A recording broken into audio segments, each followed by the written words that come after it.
정태일, 어둠 속 마주한 칼날.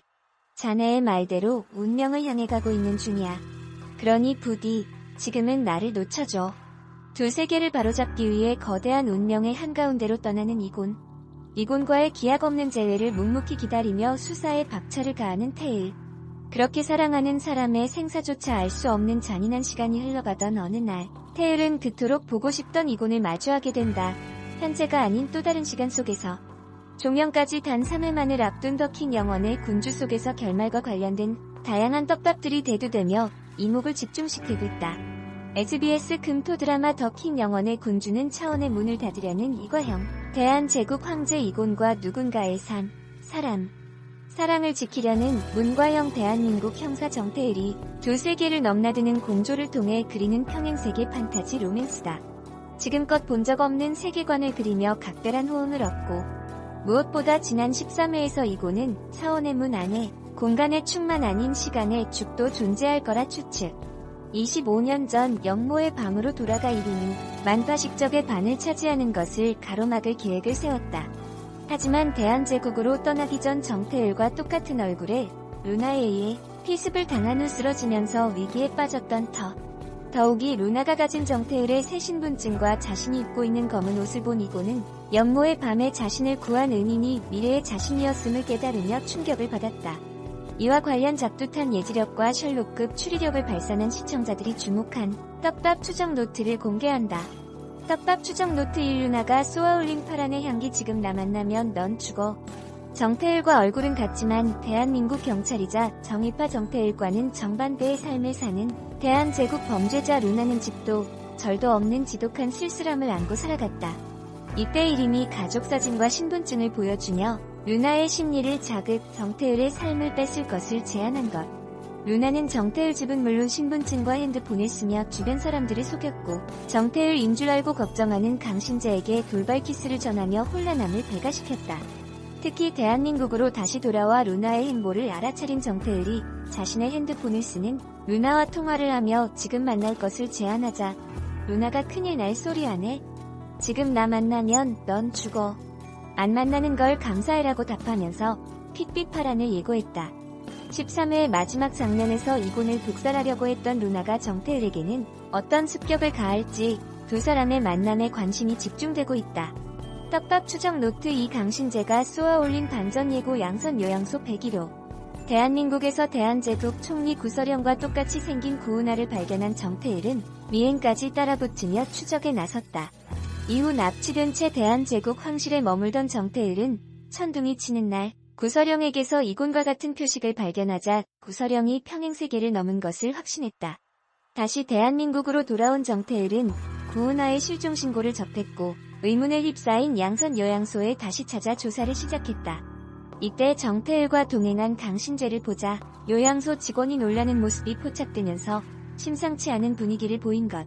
뭔가 지시를 받은 듯 행동하는 양선 요양소 직원들, 구서령과 똑같이 생긴 대한민국 실종자 구은하의 시체 등을 통해 양선 요양소가 대한민국에 존재하는 일인의 잔당 근거지로 추측되는 가운데, 심지어 강신재는 이름표가 없는 병실인 101호에 들어선 후 침대를 보고 놀란 듯 굳어버려 의혹을 드리웠다.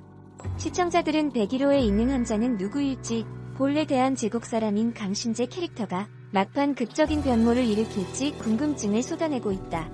떡밥 추정 노트 3 이름이 쏘아올린 파국 암시 너였구나. 내 놈을 구한 건 바로 내 놈이었어.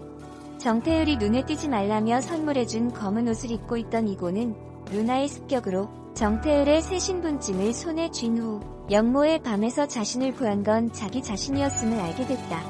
그리고 동시에 이름 역시 영모의 밤을 떠올리며 8세의 이곤을 구한 사람이 미래의 이곤이었다는 걸 알아차린 것. 하지만 놀라워하는 이곤과 다르게 이름이 너였구나.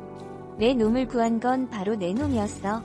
라는 서슬퍼런 발언을 남기면서 이름이 과거로 돌아갈 이곤을 사생결단으로 막아설 것이 예측되고 있다. 이름도 이곤처럼 25년 전 영모의 밤으로 돌아갈지, 아니면 이곤이 가지고 있는 나머지 반쪽의 만파식적을 마저 획득할 또 다른 계략을 펼칠지 귀추가 주목되고 있다.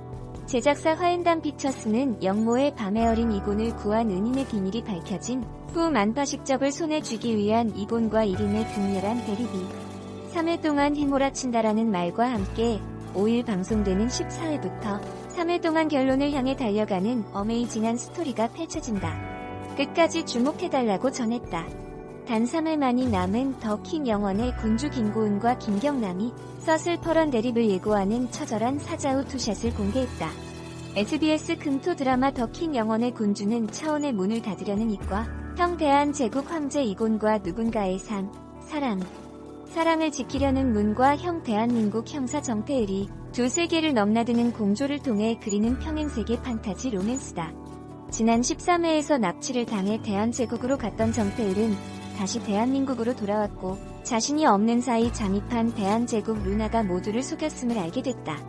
오랫동안 정태을을 좋아해왔던 강신재는 정태을과 같은 얼굴을 한 루나에게 속아 기습키스까지 당하며 혼란을 겪었던 것. 또한 양선 요양원을 조사하던 중 병실에 누워있는 누군가를 보고 굳어버린 강신재와 루나와의 통화로 위기가 닥친 정태을의 모습이 그려져 다음 회에 대한 기대감을 끌어올렸다.